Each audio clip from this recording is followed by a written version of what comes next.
पिछली 2 वीडियो में जैसा कि मैंने आपको बताया कि कैसे आपको सेविंग करना है और सेविंग के बाद सबसे पहले आपको क्या करना है और उसके बाद आपको क्या करना है। यानी कि 2 पॉइंट मैंने आपको बताए हैं कि सेविंग करने के बाद आपको अपने अकाउंट में लिक्विड फंड रखना है। अगर आप सैलरीड है तो 6 महीने की, अगर आप सेल्फ एम्प्लॉयड है तो आपको 1 साल का लिक्विड फंड रखना है सेविंग के रूप में, या फिर आपको आरडी, एफडी के रूप में कि आप फटाक से उसको मैच्योर करके अकाउंट में ले लें। तीसरी चीज मैं आपको बताने जा रहा हूं कि सेविंग के बाद आपको तीसरा दोस्तों क्या करना है और ये करने का मुख्य कारण क्या हो सकता है। दोस्तों मैं हूं अब्दुल और आप देख रहे हैं।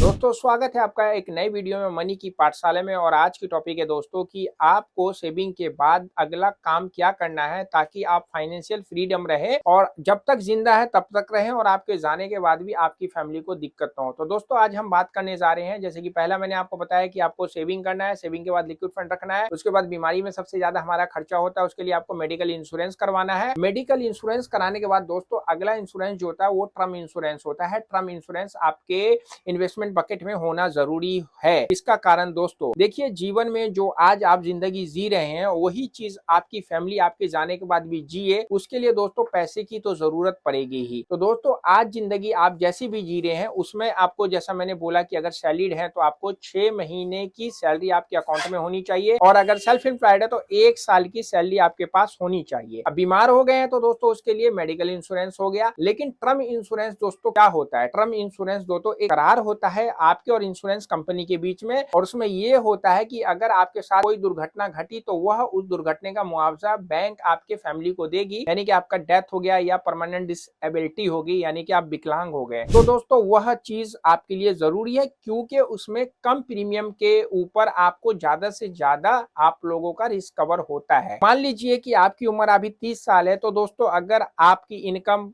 50,000 महीना या 60,000 रुपए महीना है तो उसके हिसाब से दोस्तों आप जीवन जी रहे हैं। अगर आपकी सैलरी 20,000 रुपए है तो दोस्तों 20,000 के हिसाब से आप जीवन जी रहे हैं। लेकिन अगर आपकी सैलरी 1,00,000 रुपए है तो दोस्तों आप 1,00,000 रुपए के हिसाब से अपने जीवन को जी रहे हैं, और उसी प्रकार का आपका खर्चा है। जैसे जैसे लोगों की इनकम बढ़ती जाती है वो अपने खर्चों को बढ़ाते रहते हैं। तो दोस्तों बढ़े हुए खर्चों को आपके जाने के बाद रोक तो कोई सकता नहीं, क्योंकि दुनिया का काम है कहना कि देखो वो था तो कैसे खर्च करता था, आज वो नहीं है तो इनकी हालत कैसी हो गई है, देखो गरीब हो गए हैं, देखो भिखमंगे जैसी हालत हो गई है, देखो इनसे बात मत करना, ये हमसे आके पैसे मांगेंगे। तो दोस्तों इन ताने मसलों से अगर आपको अपनी फैमिली को बचाना है आपके जाने के बाद, तो एक टर्म इंश्योरेंस आपको जरूर कराना चाहिए। दोस्तों आपकी इनकम का कम से कम 10 साल का जुगाड़ हो जाए आपके टर्म इंश्योरेंस पे, उतने की आपको पॉलिसी लेनी है। यानी कि 110 मल्टीप्लेक्शन के आपकी इनकम के हिसाब से आपका एक टर्म इंश्योरेंस हो जाए, ताकि आपके जाने के बाद आपकी फैमिली को उसका क्लेम मिले और उनकी जिंदगी अगले 10 साल तक एक अच्छे, देखो आपके जाने के बाद तो उनकी भरपाई कोई नहीं कर सकता है, क्योंकि जीवन में आपकी जो कीमत है वो एक अमूल्य है, उसका कोई मूल्य नहीं। लेकिन दोस्तों क्या होता है कि जीवन में जो हमारे खर्चे हैं और जीवन को जीने के लिए हमारे उन खर्चों को पूरा करने के लिए अगर आपकी बॉडी कुछ मूल्यवान हो जाए तो कितनी अच्छी बात हो। तो मैं ये नहीं कहता कि आपको लेना ही है, अगर आप उसको उस रूप में सोचे कि यार ये बंदा मेरे मरने के लिए बोल रहा है कि इंश्योरेंस ले लो, टर्म इंश्योरेंस ले लो। मरना सबको है, ये एक भौतिक सत्य है। कोई अगर कह दे कि मैं अमर हूं तो ऐसा पॉसिबिलिटी है ही नहीं। लेकिन एक उम्र होती है, उस उम्र तक आपको टर्म इंश्योरेंस ले लेना चाहिए। टर्म इंश्योरेंस लेने पे जो आपकी जिम्मेवारी है, जैसे बच्चों की फीस, आपकी फैमिली के खर्चे, आपके माँ बाप की खर्चे, वो सारा टर्म इंश्योरेंस आपके जाने के बाद पूरा कर देता है। टर्म इंश्योरेंस का प्रीमियम कम होता है तो आपको टर्म इंश्योरेंस करवा के रख लेना चाहिए। और वो कितने का अमाउंट का होना चाहिए दोस्तों? वो कम से